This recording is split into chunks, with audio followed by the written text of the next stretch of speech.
Halo guys, balik lagi sama gue Noval di YouTube channel Koin Investasi. Seperti janji gue kemarin, gue bakal update lebih lanjut tentang Terra alias koin Luna yang ya bisa dibilang hampir menuju scam, tapi lagi mau coba dibetulin, tapi ya lagi hancur banget lah kondisinya. Tapi sebelum mulai jangan lupa like, subscribe, dan klik lonceng notifikasi di YouTube channel Koin Investasi.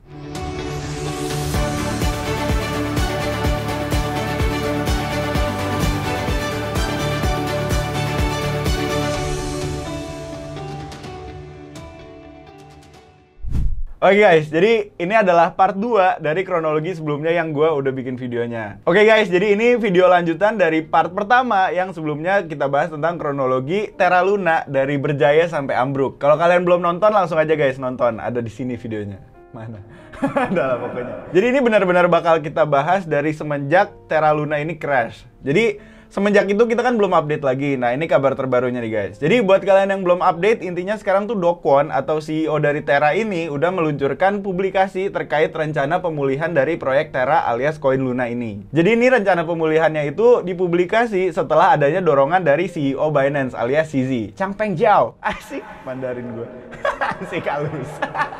Jadi intinya Do Kwon ini bikin publikasinya itu melalui Twitternya, di mana dia ngomong kalau misalnya Terra itu bukan sekedar UST doang atau Luna doang. Jadi dia merupakan sebuah ekosistem yang besar yang katanya bisa dipulihkan. Asik kayak ngomongin lingkungan batu.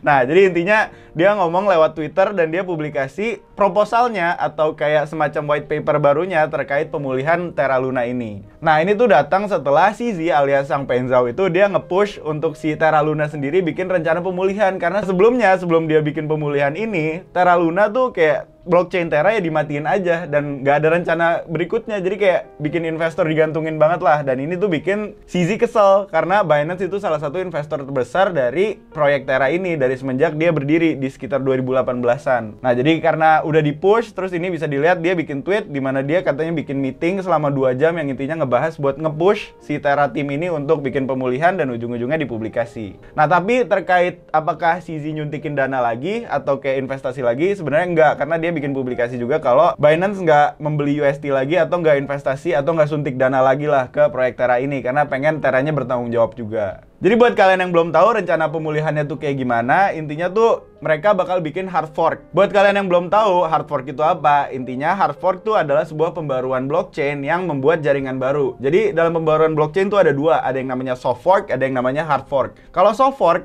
sebuah blockchain tuh bikin jaringan baru dan jaringan lamanya mati. Tapi kalau hard fork, itu tuh jadinya blockchainnya punya dua jaringan, di mana ada jaringan lama dan jaringan baru. Nah Terra intinya tuh pengen bikin jaringan baru, tapi jaringan lamanya tuh tetap ada dan tetap bisa digunakan. Jadinya terkait ini nantinya tuh blockchain yang sekarang yang Terra ini bakal berubah nama jadi Terra Classic, dengan koinnya yang Luna bakal berubah jadi Luna Classic atau singkatannya LUNC atau Lunce. Terus blockchain barunya itu intinya bakal jadi blockchain yang namanya Terra kayak yang sebelumnya tapi versi baru, dan koinnya ya tetap bakal namanya Luna. Jadi terkait token economics-nya ini tuh udah dijelasin semua di proposalnya, dan sekarang proposalnya tuh lagi dalam tahap voting atau pemilihan suara. Karena kan kita di dunia kripto, dimana kalau misalnya suatu proyek pengen bikin suatu hal baru, dia harus lewat tahap pemungutan suara atau tahap voting, disetujuin atau enggak sama investor atau holder koin atau tokennya itu. Jadinya sekarang tuh udah mulai dilaksanakan, dan investor Luna tuh di komunitasnya udah sempat bikin voting sendiri secara nggak resmi, dan mayoritas tuh terlihat menolak, tapi sekarang tuh udah dijalankan versi resminya. Nah ini kita bandingin coba guys. Kalau misal dari komunitasnya, di website resmi komunitasnya Terra juga, intinya tuh ada orang yang bikin poll atau kayak semacam pemungutan suara terkait setuju atau enggak nih untuk melakukan hard fork ini. Karena misalnya kalau ngelakuin hard fork kan intinya ya kayak Terranya tuh semacam kabur lah dari blockchain lamanya dan bikin kayak proyek baru intinya, karena nerbitin koin baru, terus bikin jaringan baru, dan ekosistemnya juga nanti ada beberapa yang pindah, tapi ya mekanismenya agak baru lah karena ada beberapa codingannya yang dirubah-ubah. Nah jadi kalau misalnya dari voting gak resminya, ini tuh terlihat kalau 90% dari holder komunitasnya intinya tuh menolak. Tapi kalau misalnya kita lihat di sini, yang voting itu bukan resmi, karena yang bisa voting tuh adalah orang yang hold Luna dan yang nggak hold Luna. Sedangkan kalau di proses governance itu yang mau voting tuh harus hold Lunanya itu sendiri, karena nanti akan connect ke wallet.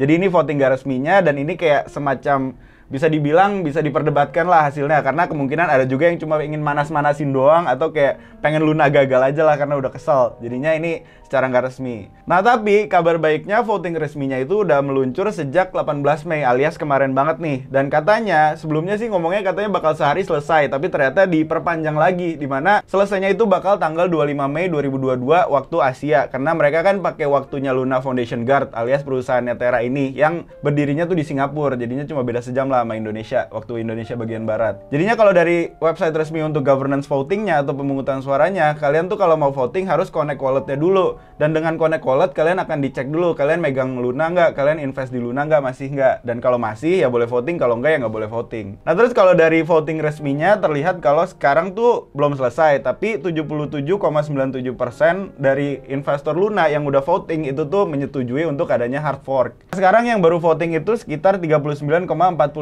dari seluruh investor Luna. Jadi prosesnya masih panjang lah karena belum setengahnya voting. Jadinya ya masih bisa berubah lah. Tapi kalau sekarang tuh narasi yang beredar di investor yang tadi ngenolak untuk pembaruan hard fork ini adalah mereka pengen adanya mekanisme burn. Jadi buat kalian yang belum tahu, burn itu intinya menghilangkan beberapa jumlah persediaan atau supply dari suatu token atau koin. Nah, mereka tuh pada pengen di burn Lunanya karena karena sekarang kan Luna yang beredar tuh udah banyak banget, udah berlebihan lah karena UST tadi. Terus sekarang tuh pengen di burn biar normal lagi aja supply-nya. Nah, terus kalau kita lihat ini tuh narasi mekanisme burn ini muncul dari komen-komenan di komunitasnya yang emang kalau kita lihat nih pada minta burn, no fork, please burn, yang dan lain-lain lah. Intinya pada minta burn semua karena emang sekarang supply Luna tuh udah berlebihan banget karena ada mekanisme yang sebelumnya udah gue jelasin, dimana kalau kalian nge-burn USD kalian bisa dapat Luna.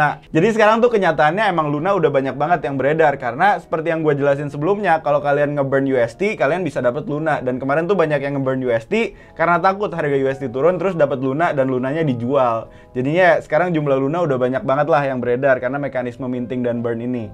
Nah, terus jadinya sekarang orang-orang pada pengen di burn aja tanpa adanya ikatan dengan USD lagi. Dan kabar baiknya emang di proposal baru katanya sih USD nggak bakal ada lagi. Tapi ya orang-orang masih pada pengen burn aja dibandingkan adanya hard fork, karena hard fork sama aja kayak kabur lah, ibaratnya bikin proyek baru aja. Jadinya kayak nggak bertanggung jawab lah bisa dibilang. Jadi buat kalian yang nungguin masa depannya Luna, intinya tuh sekarang masih nungguin tanggal 25 Mei 2022. Karena di tanggal tersebut kalau misalnya 50% lebih tuh setuju untuk melakukan hard fork, ya hard forknya akan dilaksanakan pada 27 Mei 2022. Jadi walaupun sekarang masih voting, tapi tim Terra ini udah membangun blockchain-nya. Karena untuk melakukan hard fork, kalau gue denger-denger sih katanya tinggal ubah beberapa codingannya lah, jadinya bisa cepat. Padahal gue pribadi kayak shock aja sih, gila ini kaburnya untuk melakukan hard fork tuh kayak cepet banget. Padahal kan harusnya ada konsiderasi mekanisme dan lain-lainnya. Ya udahlah, intinya gue curhat, maaf. Nah, kesel dikit. Jadi intinya sekarang masih menunggu tanggal 25 aja, dan kalau misalnya nggak disetujuin, menurut gue ini akan jadi masalah sih. Kenapa jadi masalah? Karena kalau melakukan mekanisme burn berarti Terra harus keluar duit lagi melalui Luna Foundation Guard tadi. Dan sekarang juga lagi ada kasus guys terhadap CEO dari Terra ini atau Do Kwon tadi yang gue bilang, dimana dia sekarang lagi dituntut sama investor di Korea Selatan. Jadi sekarang ada dua komunitas yang menuntut Do Kwon, namanya adalah Luna and USD Coin, dan satunya lagi nggak pakai nama, tapi mereka adalah kayak semacam kumpulan mama heboh yang menuntut karena mengalami kerugian yang besar, kayak yang terjadi di token lokal tuh yang waktu itu gue nggak mau sebut nama. Jadi mereka ini menuntut atas dasar dua tuntutan. Yang pertama itu penipuan, dan yang kedua adalah penggalangan dana ilegal. Nah, mereka ini juga menuntut atas dasar penipuan secara kriminal dan juga pelanggaran hukum kemasyarakatan. Jadinya ini kayak sebuah kasus yang bisa dituntut ke kepolisiannya Korea Selatan, terutama ini katanya mereka mau masuk ke kepolisiannya Seoul. Jadi para penuntut ini tuh menggunakan lembaga hukum sendiri, namanya RKB and Partners, RKB and Partners lah. Intinya jadi punya pengacara, dan katanya sekarang tuh ada 6 pengacara yang udah siap untuk menuntut Do Kwon ini. Jadinya agak berkepanjangan nih kalau misalnya kasusnya diterusin, mereka bakal masuk ke pengadilan, dan bisa jadi ya Do Kwon punya banyak hal yang harus diurus, dan kemungkinan ini bisa jadi masalah kalau misalnya Terra Lunanya mau diperbarui.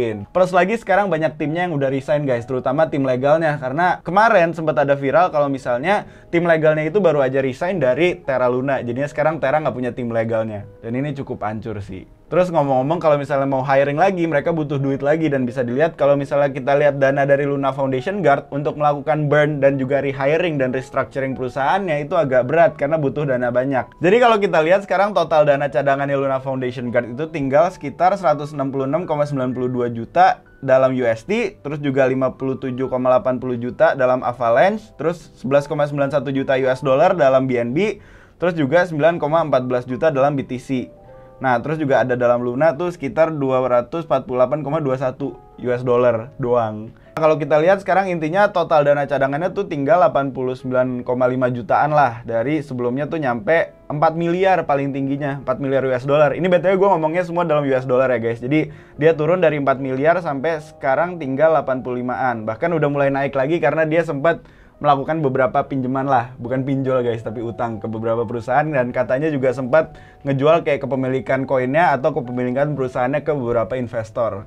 Tapi ini belum dikonfirmasi karena masih rumor doang. Yang intinya kenapa bisa dana cadangannya naik karena ya melakukan tadi itu.